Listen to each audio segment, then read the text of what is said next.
langue Douala. Parce que tous les patriarches, tous les puissants prophètes qui ont marqué leur époque, qui ont foulé les pieds sur cette terre, y compris les Bamololoma, c'est-à-dire les anges, que vous allez appeler les anges de Malaïka, et ainsi de suite, y compris tous les esprits du grand ordre des choses, bref, les apôtres, prophètes, tous ceux qui ont marqué par rapport dans l'écriture, portaient des noms en langue douala. C'est ce qu'on appelle la base, l'origine. Et tous ces noms étaient des noms initiatiques. Ce n'était pas les noms qu'on donnait comme ça, parce qu'on trouve que c'est joli. Non. Donc, vous dites ici, Yololo était le deuxième fils de Sango, ce qu'on appelle Abraham. À l'âge de 40 ans, il avait épousé Ngokanyaka. Je répète, à l'âge de 40 ans, il avait épousé Ngoka Nyaka, sœur de Sanga, donc Sanga, ce qu'on va appeler Laban. Mais son vrai nom, c'est Sanga. Fille et fille de Ndabo, un Kola.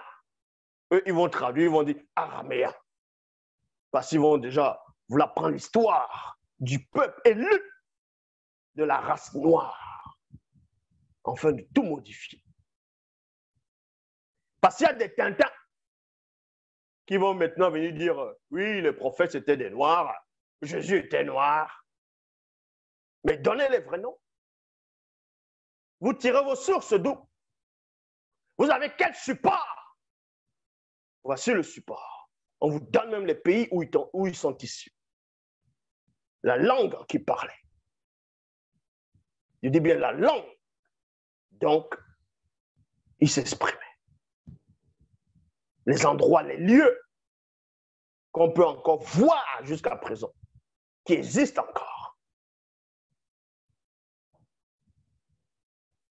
Donc, vous comprenez ici, à l'âge de 40 ans, il avait épousé Ngokanyaka, sœur de Sanga, et fille de Ndabo, un Kola, de Ekombote Tenabeba Mbopi. Mopi. Il y a point ici. Mais Ngokanyaka ne lui avait pas, ne lui donnait pas d'enfant. Alors, Yololo, ce qu'on va appeler Isaacar, supplia Moutatedi, l'entité, en faveur de sa femme. Supplia ici, c'est quoi? Ce n'est pas qu'il adore Moutatedi, ce n'est pas qu'il prie Moutatedi. Moutatedi, c'est l'aîné, c'est celui qui guide et qui intronise les initiés. Donc, il va supplier Moutatedi. Il va faire appel à l'aîné en faveur de sa femme qui n'arrive pas à lui donner d'enfant. Est-ce que vous comprenez? Quelque temps après, Ngokanyaka devint enceinte par l'intervention de l'entité en charge des naissances et l'entité en charge de l'introduction dans le visible. Et il y a point ici. Et elle attendait 2 jumeaux. Donc, elle va attendre 2 jumeaux ici. Quand on vous apprend, quand vous lisez, quand vous voyez ici qu'il est dit quelques temps après, Ngokanyaka devint enceinte par l'intervention de l'entité en charge des naissances, ça ne veut pas dire ici que l'entité en charge des naissances ou l'entité en charge de l'introduction dans le visible aurait eu des rapports sexuels avec Ngokanyaka, la femme de Yololo. Non.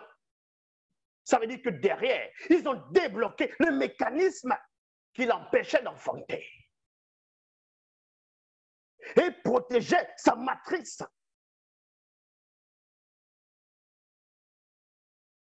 Or, elle attendait des jumeaux. Et on vous dit ici, or, les enfants se livrèrent un combat fratricide dans les 3 dimensions. Parce que l'homme vit dans 3 dimensions. La dimension spirituelle, astrale et physique. Donc, le spirituel, c'est l'esprit. L'astral, c'est l'âme. Et le physique, c'est là. Cet avatar que vous pouvez voir. Et on vous dit ici, quand elle se trouvait enceinte, quand elle était enceinte, à Kodémé, c'est comme ça qu'on dit dans la langue originelle. Attendez d'aimer. Donc, elle était enceinte. À un moment donné, les jumeaux ont commencé à lutter dans les 3 dimensions.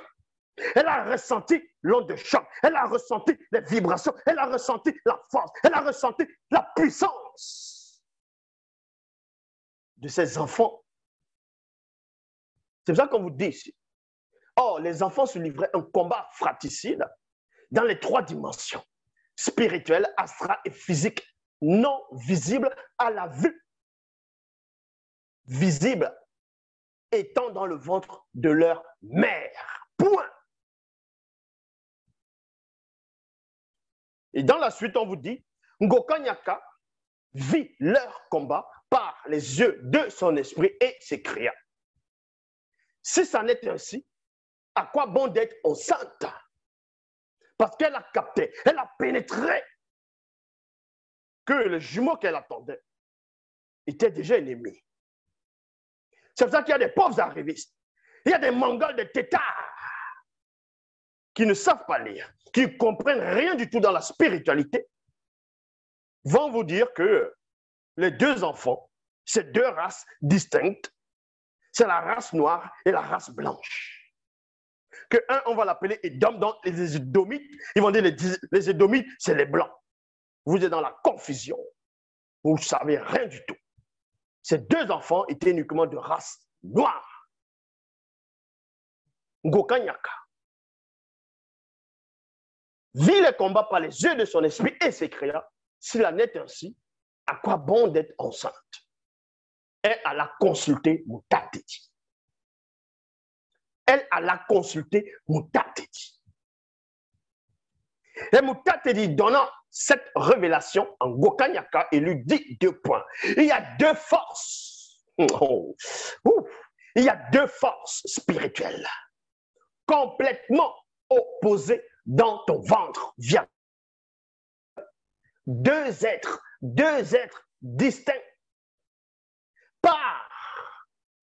On précise cette différence-là. Par quoi? Ce n'est pas 2 races, c'est 2 êtres distincts par leur choix et non par les couleurs de peau et non par les races. Ce n'est pas le choix qui naîtront de toi. Le plus jeune a vaincu l'aîné dans les 3 dimensions en 2 points, spirituel, astral et physique non visible à la vue visible. Ensuite, virgule, il vaincra également dans le plan astral et physique du visible à la vue. Lorsqu'il fut arrivé le moment de l'accouchement, il n'y avait plus de doute. Ngokanyaka avait 2 jumeaux. Le premier qui sortit était, dans les bibliothèques classiques, on vous dit, le premier qui sortit était roux. Donc, ils vont dire, vous voyez, ce sont des rouquins. Donc, ça veut dire que Esso était un rouquin. Donc, il est l'ancêtre des Édoms, Édomites, dont des Blancs. Et ils vont faire des débats. Et ils vont faire des dessins, illustrations. Et ils vont faire croire aux gens qui détiennent une forme de connaissance, des pauvres arrivistes, des gens qui ont des cerveaux primitifs.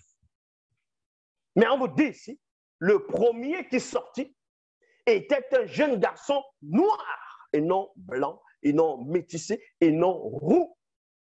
C'était un jeune garçon noir aux cheveux roux.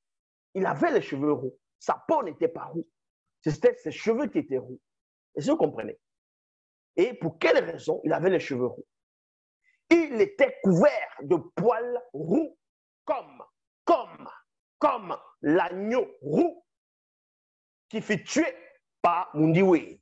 Mundiwe, c'est ce qu'on va appeler Abel. Vous voyez, on donne le véritable nom ici. On n'est pas en train de tâtonner. Et on l'appela Benenyo Dita. D'autres vont traduire, vont dire Esso. Donc, Benenyo Dita, que vous allez appeler Esso, n'était pas un métis dans un sang mêlé, n'était pas un rouquin, n'était pas un blanc, ni arabe. C'était un noir qui avait les cheveux roux. Et ces cheveux roux étaient par rapport au choix qu'il avait déjà fait, bien même avant qu'il ne sorte. Pourquoi? Parce que les entités sont au-dessus du temps, de l'espace. Donc, ils ont vu ce choix-là avant que l'enfant soit informé de son propre choix. Sans cela, où il avait les poils de la victime.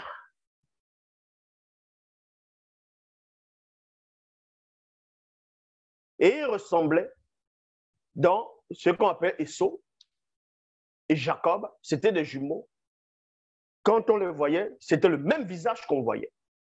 Est-ce que vous comprenez? Quand on dit jumeaux, c'était les vrais jumeaux. Donc, c'était le même visage qu'on voyait. Mais sauf que l'autre était plus robuste que l'autre et avait des poils roux. C'est tout. Tout comme Mundiwei, lors de la naissance de Benenyodita, les animaux eurent un sentiment d'insignifiance et d'abaissement. Donc, vous voyez que quand Esau est né, les animaux ont ressenti plutôt dans l'environnement un sentiment d'insignifiance et d'abaissement. Exactement comme Mundiwei, ce qu'on appelle Abel, dans le torchon classique. Les animaux éprouvèrent également une sensation de rupture. Vous allez voir ce récit, vous n'allez pas voir ce récit là, dans les Bibles classiques. Et la couleur de ses cheveux et de ses poils roux était le résultat de sa rébellion, vu par ceux d'au-delà du grand voile, avant sa naissance physique.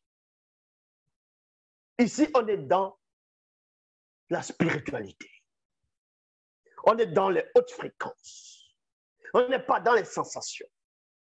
On n'est pas dans les Dieu m'a dit. Non. C'est la source, l'origine, Kalatambale. Livre la vérité. Bible. Pas d'erreur, pas de contradiction, pas de mensonge. Ici, on vous explique le pourquoi des comment. Des choses. Du comment des choses.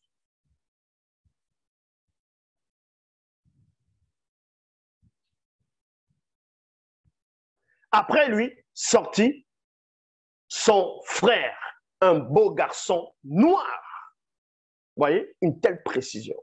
Un beau garçon noir, sa main tenait le talon de Benenyodita. Et on l'appela Tindi. Et non Jacob, et non Yekuba, ou Jacob. C'est Tindi, son vrai nom. C'est comme ça qu'on l'a nommé. Et bien plus tard, quand il l'a vaincu, on va dire spirituellement, on l'a appelé Tombanebila. Mais d'abord ici, c'est Tindi. C'est là, c'est son nom. Ce qu'on appelle Jacob, il était noir, il s'appelait Tindi. Ainsi, Tindi le vainquit dans le plan astral. Yololo avait 60 ans à leur naissance.